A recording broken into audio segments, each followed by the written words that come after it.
I'll start by discussing just the incidence and mortality of endometrial cancer and also sort of cover the landscape in terms of therapy for patients in the adjuvant disease setting and the advanced disease setting in this disease as well. Endometrial cancer is the most common gynecologic malignancy in the United States, and alarmingly, the incidence and mortality associated with this cancer are actually sharply on the rise. There are a number of factors that are felt to be responsible for this alarming trend in this disease. Chief amongst them is obesity. So obesity causes a number of perturbations that can directly promote tumorigenesis. Obesity is now reaching epidemic proportions in this country. Among the perturbations that can occur as a result of obesity include chronic inflammation that can be peritumoral and also can occur distantly. That can also lead to hyperglycemia, hyperinsulinemia, insulin resistance, abnormalities in the insulin IGF-1 signaling pathway that can directly lead to activation of the PI3 kinase AKT mTOR pathway that can promote tumorigenesis. Obesity can also lead to adipokine pathophysiology alterations and really other changes that can promote this disease. So this is a very large problem in this cancer specifically. However, thankfully, most patients with this disease are still diagnosed with early stage disease.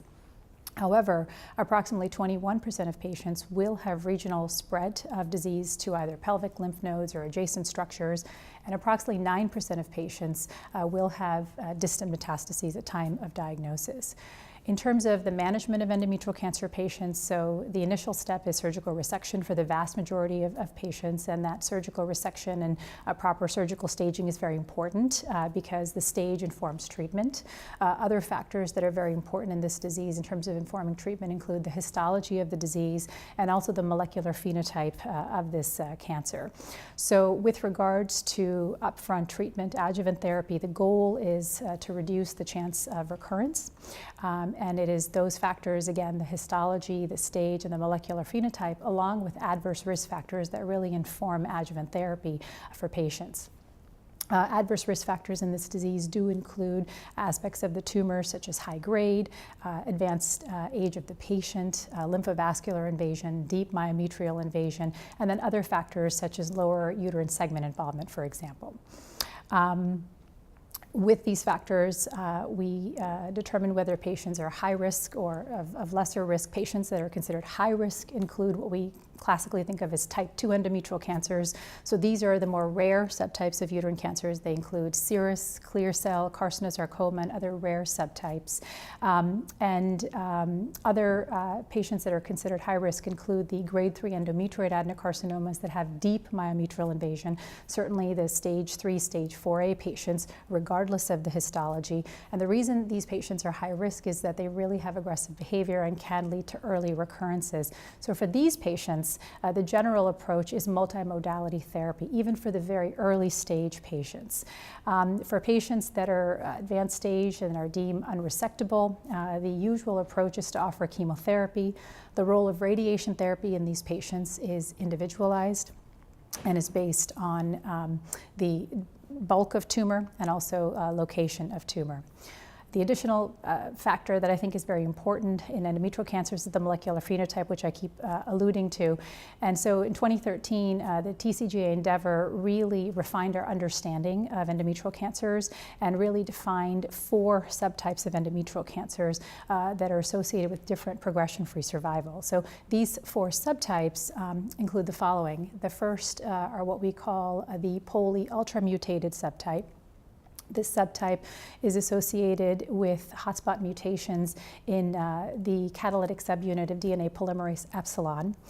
This subgroup includes the endometrioid adenocarcinoma subtypes as far as histology is concerned. More than 50% of these patients are the grade 3 endometrioid adenocarcinomas, and this subtype actually has the best survival. In fact, it comprises about 1% of the recurrent disease patient population. The other next subtype is the microsatellite instability hypermutated subtype. This subtype is also comprised of the endometrioid adenocarcinomas. It is associated with mutations in the DNA mismatch repair genes that are involved in DNA replication and repair. This subtype comprises about 25% of patients in the recurrent disease patient population. So again, overall, this subtype tends to do well.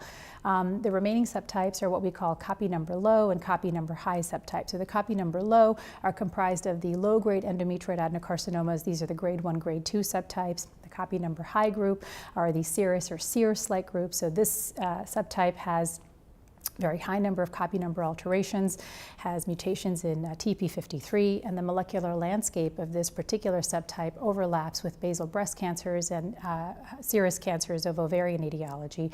But there are notable differences. So for example, about 25% of this subgroup has amplifications in ERBB2, which is a target that is relevant in the advanced disease population. The copy number high or serous-like group is really associated with the worst progression-free survival, and so this is a very aggressive subtype that we worry about in the recurrent disease population.